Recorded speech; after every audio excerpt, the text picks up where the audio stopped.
हरियाणा सरकार विपक्ष को एक बार फिर बड़ा मुद्दा देने जा रही है। आपको बता दें कि हरियाणा के ऐसे स्कूल बंद हो जाएंगे जिनमें छात्रों की संख्या 20 या 20 से कम है। आपको यह भी जानकारी दे दें कि मुख्यमंत्री मनोहर लाल ने अधिकारियों के साथ मीटिंग की थी और शिक्षा मंत्री भी उसमें शामिल थे। स्पष्ट तौर पर निर्देश दिया गया था कि जो जो स्कूल कम छात्रों वाले हैं, जिनमें बताया जा रहा है कि 750 से ज्यादा प्राइमरी स्कूल हैं और 300 से ज्यादा मिडिल स्कूल हैं, जिनको चिन्हित करने का आदेश मौलिक शिक्षा अधिकारियों को दिया जा चुका है। एक बार फिर विपक्ष को बड़ा मुद्दा सरकार देने जा रही है। पिछले दिनों जब सरकार ने कम छात्रों वाले स्कूलों को बंद किया था, तो आम आदमी पार्टी ने इस मुद्दे को प्रमुखता से उठाया था।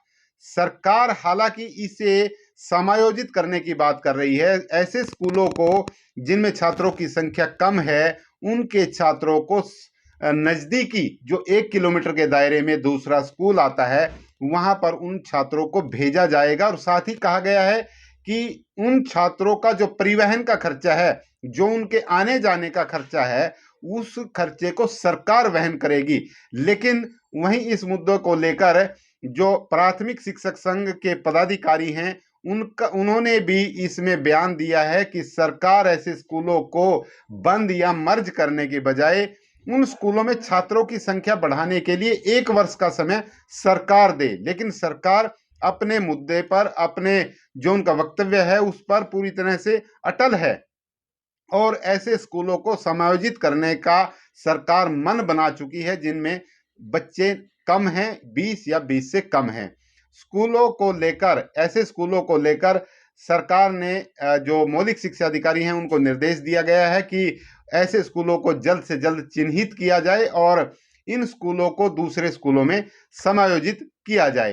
13,500 स्कूल पूरे प्रदेश में हैं और आपको बता दें कि ऐसे सरकारी स्कूलों को सरकार सुविधाएं बढ़ाने का दम भरती है। पिछले दिनों जो शिक्षा मंत्री हैं उनकी तरफ से भी लगातार इस तरह के बयान आते रहे हैं कि हरियाणा के स्कूलों की संख्या ज्यादा है, इसलिए यहाँ पर सुविधाएं बढ़ाने का काम किया जा रहा है। दिल्ली में स्कूलों की संख्या कम है, इसलिए अरविंद केजरीवाल को हरियाणा के स्कूलों से उनकी तुलना नहीं करनी चाहिए। जबकि हरियाणा के स्कूलों से जो बच्चे आगे बढ़ रहे हैं, जो पढ़ रहे हैं, उनको तकनीकी शिक्षा का और जो प्रतियोगी परीक्षाएं हैं उनमें बैठने के लिए भी ज्ञान हरियाणा सरकार उनके प्रशिक्षण के लिए, उनकी कोचिंग के लिए प्रोग्राम बना रही है।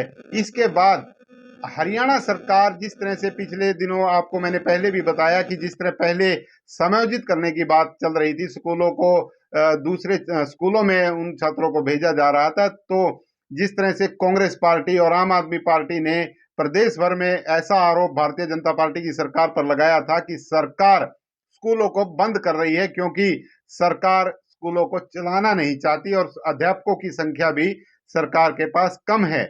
इस मुद्दे को लेकर लगातार बयानबाजियां होती रही और सरकार भी अपनी सफाई देती रही है।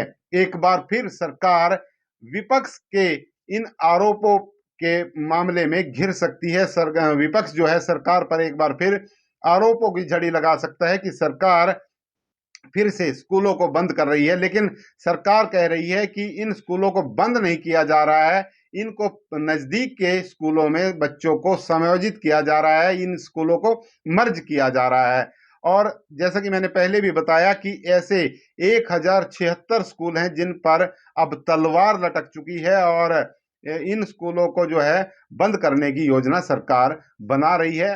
अपने शब्दों में कहूं, इनको मर्ज करने की, इनको समायोजित करने की सरकार योजना बना रही है।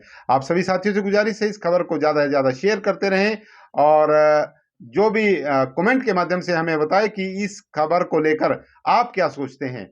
नमस्ते भारत न्यूज के लिए विशपाल राणा, करनाल।